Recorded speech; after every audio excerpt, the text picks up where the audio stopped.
Hello दोस्तों, नमस्कार। मैं हूं शेषमणि पांडे और आप सभी का स्वागत है मेरे यूट्यूब चैनल पैरामेड टॉपिक पे, जहां पर आपको मिलती है मेडिसिन एंड हेल्थ से रिलेटेड इन्फॉर्मेशन।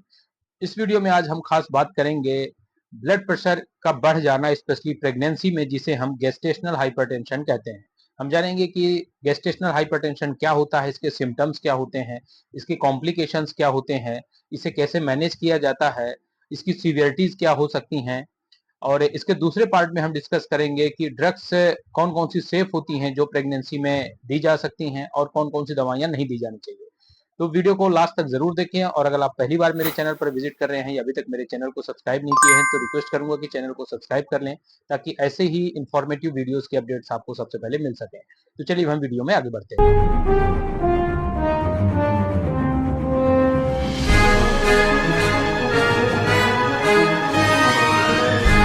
तो गेस्टेशनल हाइपरटेंशन की हम बात कर रहे हैं, जो कि प्रेगनेंसी के दौरान होता है, जो कि ज्यादातर डेवलप होता है आफ्टर 20 वीक्स ऑफ प्रेगनेंसी।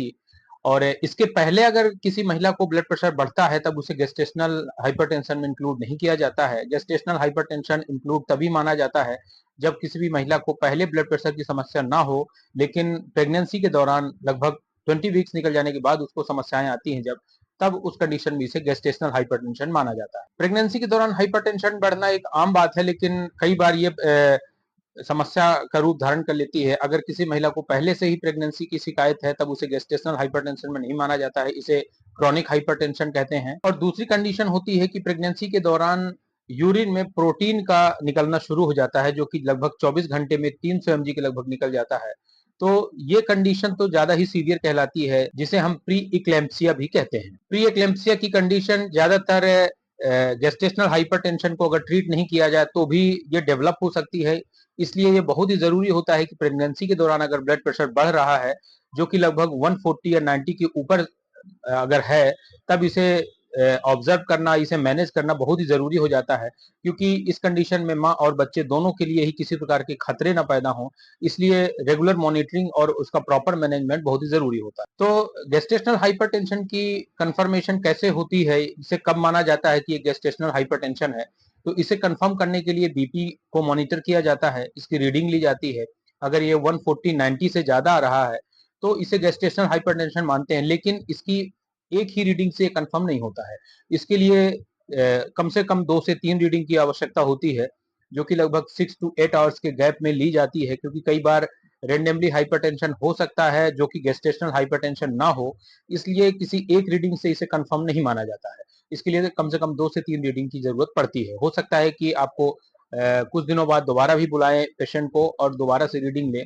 इसलिए सिंगल रीडिंग सफिशिएंट नहीं होती, क्योंकि ये हाइपरटेंशन हमेशा प्रेगनेंसी के दौरान ही देखा जाता है। इस कारण से इसे एक और नाम से जाना जाता है, जिसे हम PIH यानी कि प्रेगनेंसी इंड्यूस्ड हाइपरटेंशन भी कहते हैं।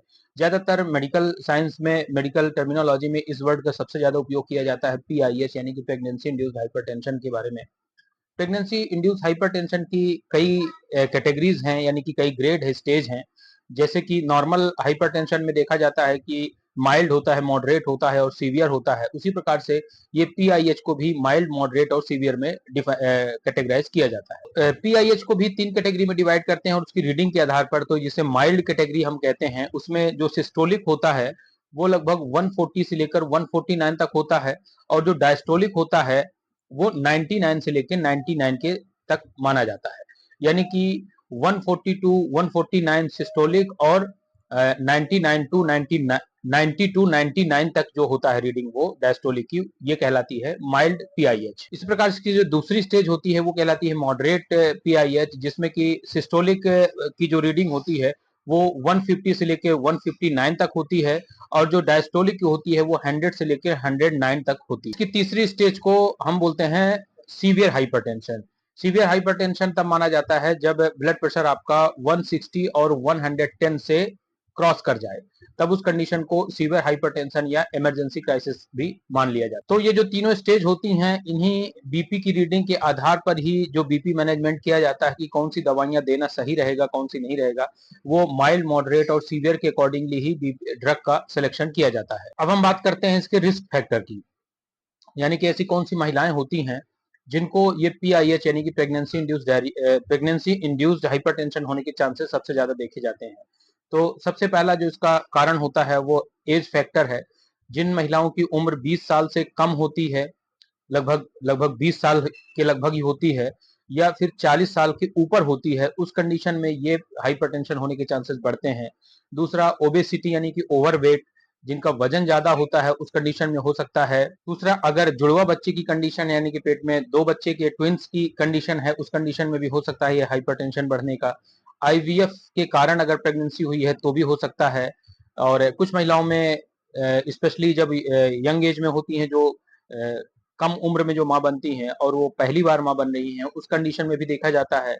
और अगर किसी को पहली बार अगर पीआईएच की प्रॉब्लम आई है तो उसकी सेकेंड प्रेगनेंसी में भी इसके चांसेस देखे जाते हैं। किसी महिला के अगर प्लेसेंटा में किसी प्रकार की एबनॉर्मेलिटीज है, जैसे कि एस्चीमिया या हाइपरप्लेंटेसोसिस, इस टाइप की कोई कंडीशन है, तो भी हाइपरटेंशन बढ़ सकता है। और कई बार ये जेनेटिक्स भी होता है, यानी कि परिवार में अगर किसी भी महिला की एल्डर सिस्टर या मदर को पीआईएच की समस्या रही है तो भी हो सकता है कि उसको चांसेस हो। इनके अलावा कुछ अदर रेयर कॉम्प्लिकेशंस भी देखे जाते हैं जिसकी वजह से पीआईएच होने का चांसेस रहता है, जैसे कि थ्रोम्बोफिलिया।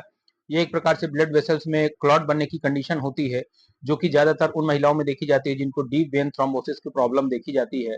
तो ये रेयर चांस होते हैं। और ओवरऑल जो पीआईएच के केस देखे जाते हैं वो लगभग 6 to 8%, यानी कि अगर 100 प्रेग्नेंट महिलाएं हैं तो उनमें से 6 से 8 महिलाओं को ये चांसेस हो सकते हैं। अब हम बात करते हैं इसके सिम्टम्स, यानी कि इसके लक्षण क्या होते हैं, किन आधार पर हम मानते हैं कि ये पीआईएच की कंडीशन हो सकती है।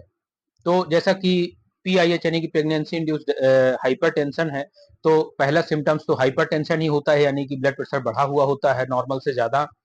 दूसरा, वेट गेन होता है, जो कि कई बार देखा जाता है कि 10 to 15 डेज में ही 3 to 4 kg वेट बढ़ सकता है सडनली। बॉडी में स्वेलिंग आना, स्पेशली पैरों में सूजन बढ़ जाती है। नोजिया, वोमिटिंग, एंजाइटी यानी कि घबराहट जैसी समस्याएं देखने को मिलती है। कई बार लगता है कि चक्कर आ जाएगा। ब्लर विजन यानी कि धुंधला सा दिखने लगता है।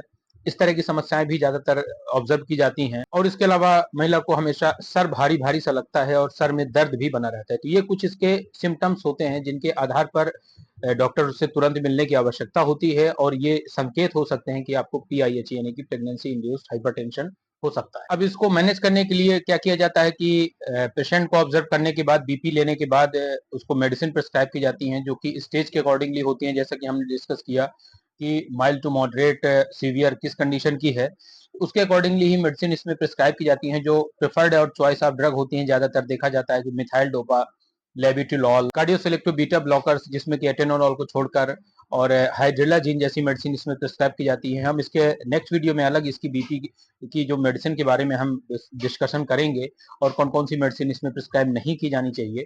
तो ये मेडिकेशंस ज्यादातर इसमें दी जाती हैं, जो कि डिपेंड करता है कि कौन सी स्टेज का पीआईएच है। अब ये पीआईएच की कंडीशन में क्या क्या प्रिकॉशंस रखी जाती हैं, तो जो प्रेग्नेंट वुमेन होती है उसके लिए कुछ सावधानियां रखनी बहुत जरूरी होती है, स्पेशली डाइट के लिए, कि डाइट में वो लिक्विड डाइट ज्यादा लें, साल्ट का उपयोग कम करें, और फैट वाली चीजें कम खाएं, प्रोटीन ज्यादा बढ़ाएं, और ज्यादातर लेफ्ट करवट लेके रेस्ट करें, रेस्ट इसमें ज्यादा करें, और स्ट्रेस और डिप्रेशन से बचें। तो मेडिसिन स्टार्ट करने के साथ साथ, इन सब चीजों के साथ ये भी बहुत आवश्यक होता है कि प्रॉपर विजिट होनी चाहिए डॉक्टर्स के साथ में, क्योंकि ये मेडिसिन अगर स्टार्ट हो जाती हैं तो बीपी मॉनिटरिंग सबसे ज्यादा जरूरी होता है, क्योंकि कुछ मेडिसिन आपका बीपी नॉर्मल करने के साथ साथ कम भी कर सकती हैं।